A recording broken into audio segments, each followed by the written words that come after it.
दीपाली दमून भागून घरी पोहोचली. तिने घरी येऊन पाहिले तर घराचा दरवाजा उघडाच होता. घर उघडं आहे हे पाहून दीपालीला कळाले की तिचा नवरा शुभम घरी आला आहे. घराचा दरवाजा उघडा पाहून दीपालीला खूप राग आला. समोर शुभमला पाहून दीपाली चिडचिड करू लागली. म्हणाली की दरवाजा बंद करता येत नाही का? माहित नाही का आजकाल किती चोऱ्या होत आहेत? शुभमचं तिच्या बोलण्याकडे लक्ष नव्हतं. तो त्याचं काम करत बसला होता. दीपाली रूममध्ये गेली आणि फॅन लावून त्याच्या खाली बसली आणि स्वतःला शांत करू लागली. आपली बायको दमून आली आहे हे पाहून दुसरा नवरा पाणी घेऊन आला असता असा विचार तिच्या डोक्यात आला. नाही, पण यांना फक्त खायचं कळत आहे. आता राहिलेली सगळी कामे मलाच करावी लागणार आहेत. तोपर्यंत शुभम खोलीत आला आणि दीपालीची बडबड त्याने ऐकली आणि म्हणाला, काय का नेहमी खायला लागतं म्हणत असते. जर तुला एवढाच कंटाळा येत असेल तर ठीक आहे, मी बाहेर जाऊन खातो. माझा स्वयंपाक बनवू नकोस. मी पण नोकरी करतो. मान्य आहे पगार कमी आहे, पण मी सुद्धा रोज कामाला जातो. मला पण पगार मिळतो. माझं मी बघेन. आजपासून मी घरात जेवणार नाही. दीपाली रागात म्हणाली की माझं बघेन, मी बाहेर जेवणार असल्या धमकी देऊ नका. घरात 1 रुपया देत नाहीत आणि स्वतःसाठी बाहेर जेवणावर पैसे खर्च करत असता. घरात लाईट बिल, गॅस, भाजीपाला, किराणा हे सगळं मलाच बघावं लागते. तुम्ही मात्र बियर आणि सिगरेट फुकत बसता. दीपालीचं बोलणं ऐकून शुभमला खूप राग आला. शुभम रागात तिच्या समोर येऊन उभा राहिला आणि रागात म्हणाला की ए बाई, हे घर माझं आहे आणि लक्षात ठेव, आणि हे घर माझ्या नावावरच आहे. माझ्या वडिलांनी हे घर माझ्या नावावर केलं आहे. तुझं इथे काहीच नाही. तूच माझ्या घरातून चालती हो. मला तुझा त्रास होऊ लागला आहे. असं म्हणून रागारागात त्याचं आवरून तो निघून गेला. शुभमचं बोलणं ऐकून दीपालीला धक्काच बसला. ती विचार करते की हाच तो शुभम आहे का ज्याच्यावर मी 3 वर्षापूर्वी प्रेम केलं, आणि हा माझा प्रियकर आहे आणि आज मला खुशाल चालते हो म्हणत आहे. 6 महिने एकमेकांसोबत बोलून भेटून फिरून नंतर लग्न केले आहे. त्यावेळी माझी एक झलक पाहण्यासाठी वेडापिसा होत होता. त्यावेळेचा प्रियकर हा आहे का असा प्रश्न तिला पडला. खरंच या 3 वर्षात शुभम एवढा बदलला आहे. आई बाबाच्या मनात नसताना सुद्धा दीपालीने तिच्या मर्जीने शुभम सोबत लग्न केले. सुरुवातीला शुभमने तिच्यावर प्रेमाचा वर्षाव केला. खरंच शुभममध्ये आणि माझ्यामध्ये किती बदल झाला आहे. दीपालीने तसेच अंग बेडवर टाकले. तिला काही सुद्धा करू वाटत नव्हते. वारंवार तिच्या डोळ्यासमोर 3 वर्षापूर्वीचा प्रसंग आणि आठवणी येत होत्या. शुभम हा दीपालीच्या मोठ्या भावाचा मित्र. दोघांची पण एकच शाळा होती. भावाचा मित्र असल्यामुळे तो नेहमी घरी यायचा. दीपाली त्याला चांगल्या प्रकारे ओळखत होती. त्याने त्याचं शिक्षण घेतलं, शिवाय त्याचं स्वतःचं घर पण होतं. वयात आल्यावर आपोआपच त्या दोघांचे एकमेकांकडे आकर्षण होऊ लागले आणि हळूहळू ते दोघे एकमेकांना खूप बोलू लागले आणि भेटू लागले. दीपालीची 12वी झाल्यानंतर ती एका जागी नोकरी करू लागली. त्यामुळे त्या दोघांची संध्याकाळी नेहमी भेट होऊ लागली. बाहेर आईस्क्रीम, पिझ्झा, बर्गर खात होते. एकमेकांच्या हातात हात घालून चौपाटीवर फिरत होते. दोघांनी पण मनापासून लग्न करायचा हा निर्णय घेतला. तिच्या भावाला आणि बहिणीला आनंद झाला की दीपाली शुभमसोबत लग्न करणार आहे, कारण छोट्याशा घरात त्यांना आता प्रायव्हसी मिळेल. परंतु दीपालीच्या वडिलांना शुभम अजिबात पसंत नव्हता. त्यांना समजत होते की हा शुभम चांगला नाही. बाहेर टवाळगिरी करतो, मित्रांसोबत सिगरेट फुकट बसतो आणि अशामुळे त्याने त्याची तब्येत पण खराब करून घेतली आहे. शिवाय तो खूप बेफिकीर आहे. त्याला कोणाचीच काही काळजी नाही. अशा माणसासोबत लग्न करण्यासाठी दीपालीच्या बापाचं काळीज जड होत होतं. त्यांना तिचं भविष्य काय असेल हे समजत होतं. तशा मुलासोबत लग्न करण्यासाठी ती स्पष्ट नकार देत होती. उद्या भविष्यात तो माझ्या मुलीची काळजी घेईल का, तिची मदत करेल का, असे अनेक प्रश्न तिच्या वडिलांना पडत होते. आई वडिलांनी घर डोक्यावर घेतलं होतं की ती लग्न आम्ही त्या मुलासोबत लावणार नाही. परंतु तिचा भाव आणि वहिनी त्यांच्या बोलण्यावर कायम होते की लग्न केले तर शुभम सोबतच आम्ही दीपालीचे करणार आहे. शेवटी शुभम सोबत दीपालीचं लग्न झालं आणि ती या घरात शुभमच्या घरातील सून म्हणून आली. तिला सुरुवातीला काही जड वाटले नाही, पण हळूहळू शुभम तिच्यासोबत विनाकारण भांडण करू लागला. हे काही तिला समजत नव्हतं. शुभम त्याच्या सवयी, मित्रांसोबत पार्ट्या करणे, सिगारेट ओढणे, बियर घेणे हे काही सुटले नाही. त्याचा येणारा पगार सगळा याच्यावरच तो लुटत होता. तो घरात 1 रुपया सुद्धा देत नव्हता. स्वतःसाठी पैसे खर्च करत होता. यामुळे दीपालीला राग येऊ लागला आणि मग दोघांचे चांगलेच खटके उडू लागले. घरापासून शुभमचे ऑफिसचे ठिकाण जवळ होते, परंतु दीपालीला लांब प्रवास करून तिथे जावे लागत होते. दिवसभर तिला उभा राहून काम करावे लागत होते, त्यामुळे बिचारी कंटाळत होती. दमून भागून गेल्यावर नवऱ्याने 2 गोड शब्द बोलावे, तिला पाणी द्यावे, तिची मदत करावी एवढीच तिची अपेक्षा होती. पण शुभम स्वतःसाठी जगत होता. तिच्याकडे तो लक्ष देत नव्हता. विचार करून करून शेवटी दीपाली झोपी गेली. रात्री शुभम दारू पिऊन आला आणि तो त्याचं पांघरून घेऊन बाहेर हॉलमध्ये एकटा झोपला. त्याच्या खटपटीच्या आवाजाने दीपाली उठल्याने तिला भूक लागली. खाण्यासाठी काय आहे का म्हणून तिने पाहिले. सकाळची 1 चपाती होती.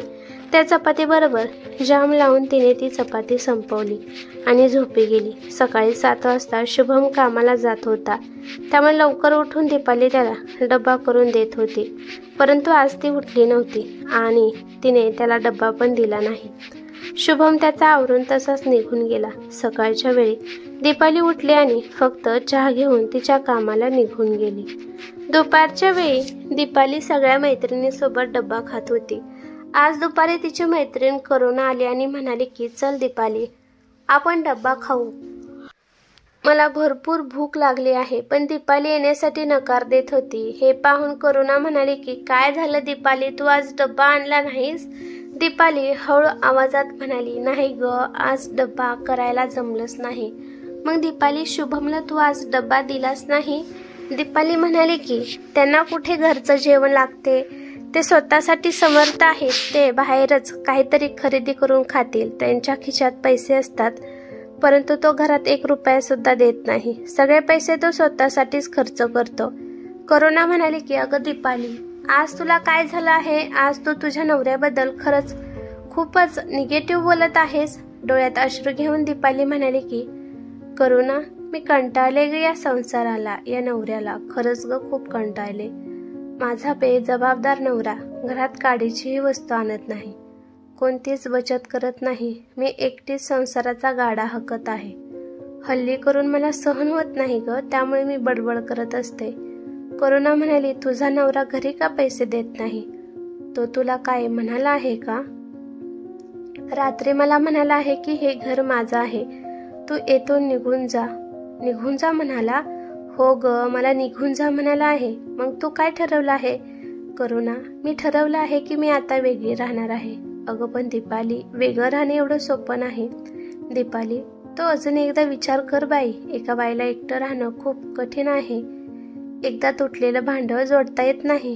करुणा, माझा विचार झाला आहे, मी वेगळी राहणार आहे. करुणा म्हणाली की ते सगळं सोड, चल आपण दोघी मिळून माझा डब्बा खाऊ. जबरदस्तीने करुणाने तिला खाऊ घातले. संध्याकाळी येताना कुठे भाड्याने खोली किंवा लेडीज हॉस्टेलवर जागा आहे का ती शोधू लागली, पण तिला निराशाच हाती लागली, कारण त्याचे खूप भाडे होते. तिला ते परवडणार नव्हते. त्यानंतर ती घरी आली आणि घरी तिचा नवरा शुभम होता. तो म्हणाला की तुला काल घरातून निघून जा म्हणाला होतो ना, तरी पण आज कशाला आली आहेस? दीपाली म्हणाली, जाणारच आहे, पण थोड्या दिवस मला वेळ द्या. जेव्हा मी घरातून निघून जाईल तेव्हा तुम्हाला एका बाईची काय गरज असते ते समजेल. तुम्ही बेफिकीर माणूस आहात. बाबांनी बरोबर ओळखलं होतं, पण मी प्रेमामध्ये पूर्णपणे आंधळी झाली होती. मी तुम्हाला काय कमी केलं आहे? रोज उठून तुमच्यासाठी डब्बा बनवते, 2-3 दिवसातून चिकन, अंडी, मासे सगळं काही बनवून देते, ते पण माझ्या पगारीतून. सगळं काही करते. तुमची इच्छा झाली तर जवळ ओढायचे, नाही तर ढकलून द्यायचे. आणि बोलता बोलता दीपाली रडू लागली. तिचं रडणं पाहून शुभम तेथून निघून गेला. तिला भूक लागली म्हणून तिच्यासाठी काहीतरी बनवायला लागली, परंतु अचानक फोडणीच्या वासाने तिला मळमळल्यासारखं होऊ लागलं आणि ती उलट्या करू लागली. त्यानंतर तिने स्वतःसाठी चहा केला, तरी पण तो चहा तिच्या घशातून खाली गेला नाही, कारण तिला भरपूर उलट्या होऊ लागल्या. तिने विचार केला की तब्येत खराब झाली आहे, कदाचित पित्त झालं असेल. उद्या निशा डॉक्टरांना भेटायला जायला पाहिजे. दुसऱ्या दिवशी ठरल्याप्रमाणे शुभम त्याच्या कामाला गेला. दीपाली जागीच होती, परंतु ती त्याच्यासाठी उठली नाही. आज पण ती डब्बा न करता तशीच कामाला निघाली, कारण तिला अजून पण उलट्या होत होत्या. तिलाच कामाला जावं वाटत नव्हतं, पण जाणं तिचं भागच होतं. कामावरून येताना ती आईबाबांकडे गेली. आईबाबांना पाहून तिला फार आनंद झाला आणि आईबाबांना पण फार आनंद झाला. आई तिच्यासाठी खाण्यासाठी घेऊन आली, परंतु त्याआधी ती तिच्या आईच्या गळ्यात पडून खूप आपलेपणाने रडू लागली. आईबाबांच्या डोळ्यांना कळाले की आपल्या मुलीला काहीतरी त्रास होत आहे. दीपाली रडत रडत तिच्या नवऱ्याबद्दल सगळं काही सांगू लागली. वडील म्हणाले की मी तुला सांगितलं होतं ना की तो बेफिकर माणूस आहे, पण कोणीच माझं ऐकून घेतलं नाही. आई म्हणाली तो तुला निघून जा म्हणाला आहे, तर मग तू कुठे जाणार आहे? तिचे वडील म्हणाले कुठे जाणार आहे म्हणून काय विचारत आहात? तिचे आईबाबा अजून जिवंत आहेत. यांचं संभाषण ऐकून तिथे दीपालीची वहिनी हजर झाली आणि दीपालीला ती म्हणाली की हे बघा ननंदबाई, तुम्हाला तर माहीत आहे आपलं घर छोटं आहे. या घरात आम्हालाच पाय ठेवायला जागा नाही, तर तुम्ही येऊन कसा राहणार आहात? शांतपणे नवऱ्याच्या घरी पडून राहा, यातच सुख आहे. इथे येण्याचा अजिबात प्रयत्न करू नका. आपल्या सुनेच्या पुढे तिचे आईवडील सुद्धा मजबुरीने गप्प राहिले. त्यानंतर दीपालीला कळाले होते की आपल्याला कुठेच आसरा नाही, त्यापेक्षा कुठेतरी जीव दिलेलं खूप उत्तम आहे. मी मेल्यावर पाठीमागे रडणारं कोणी सुद्धा नाही. तिला अजून पण मळमळल्यासारखं वाटत होतं. तिला वाटलं की पित्त झालं असेल, त्यामुळे त्रास होत असेल. ती तिच्या ओळखीच्या निशा डॉक्टर मॅडमकडे गेली. तिने तिला जो काही त्रास होत आहे डॉक्टरांना सांगितलं. मॅडमने तिला चेक केले आणि विचारले की तुझी पाळी चुकली आहे का? दीपाली म्हणाली की हां, कधी आगमागे येत असते, परंतु याकडे मी लक्ष दिलं नाही. मला समजतच नाही की काय झालं आहे. डॉक्टरने तिच्या काही टेस्ट केल्या. त्यानंतर डॉक्टर मॅडमने तिचा हात हातात घेत आनंदाने म्हणाल्या की आनंदाची बातमी आहे, तू आई होणार आहेस. आता पुरते मी उलटीचे औषध गोळ्या देते. उद्या तू तुझ्या नवऱ्याला घेऊन हॉस्पिटलमध्ये मला भेटायला ये. त्यानंतर मी तुला सविस्तर सगळं काही सांगते. प्रेग्नन्सीबद्दल ऐकून दीपालीला एकदम धक्का बसला. जड पावलाने दीपाली हॉस्पिटलमधून बाहेर निघाली आणि विचार करू लागली, मी तर आज उद्या जीव देणार होते, परंतु माझ्या पोटामध्ये अजून एक जीव वाढत आहे आणि मी कसा जीव देणार आहे? यामध्ये त्याची काही चूक नाही. अशा वेळी मला कोण पाहणार? मला आपुलकीने कोण जवळ घेणार?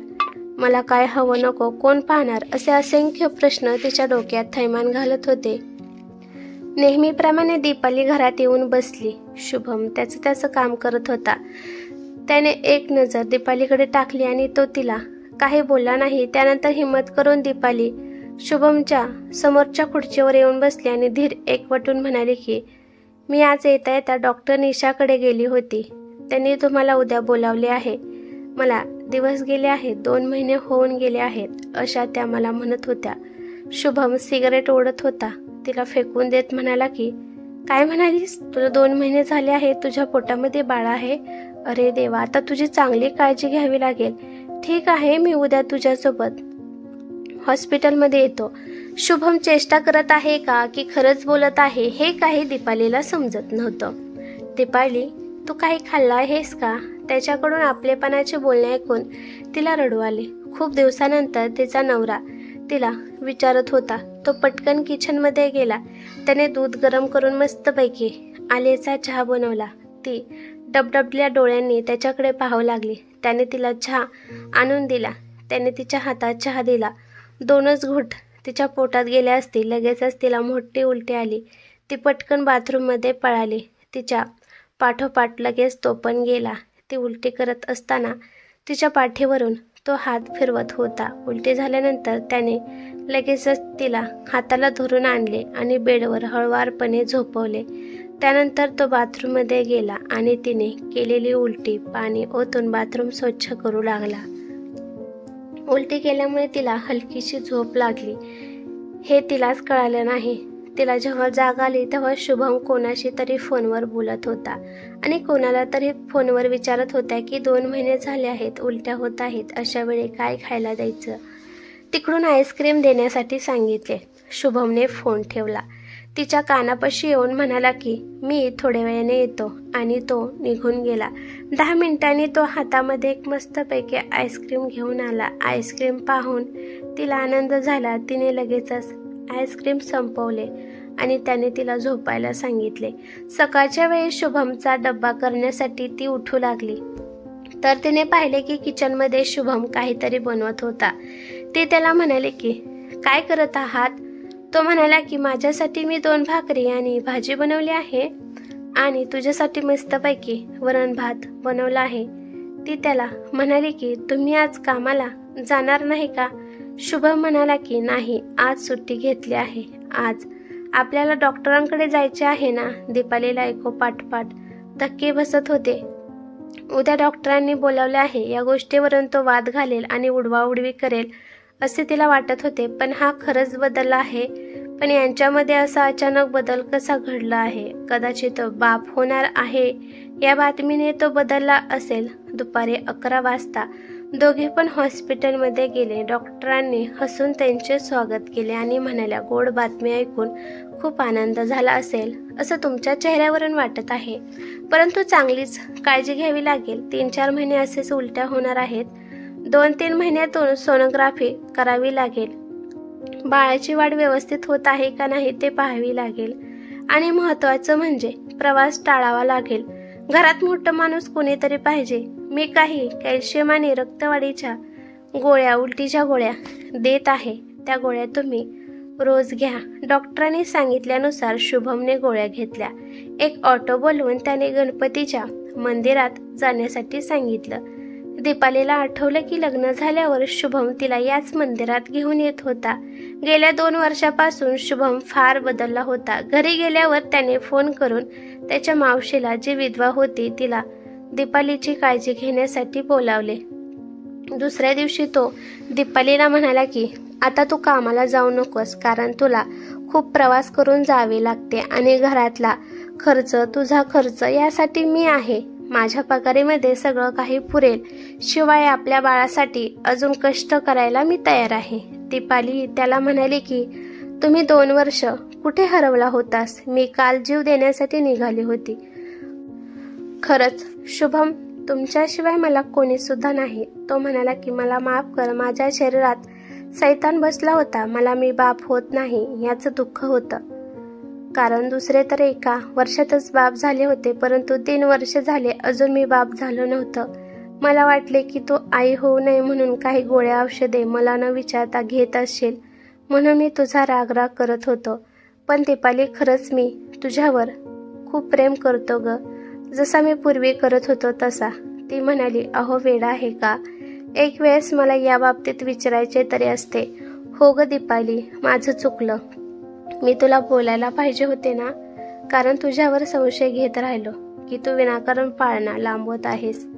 पण तू गोड बातमी दिली म्हणून तुझ्याबद्दल सगळा राग माझा निघून गेला आणि आता तुझ्यावर जास्तच प्रेम येऊ लागलं आहे. आणि असं म्हणून दोघे पण खळखळून हसू लागले. कथा आवडल्यास लाईक, शेअर करा आणि अशाच नवनवीन कथा ऐकण्यासाठी चॅनेलवरती नवीन असाल तर सबस्क्राईब करायला विसरू नका. धन्यवाद.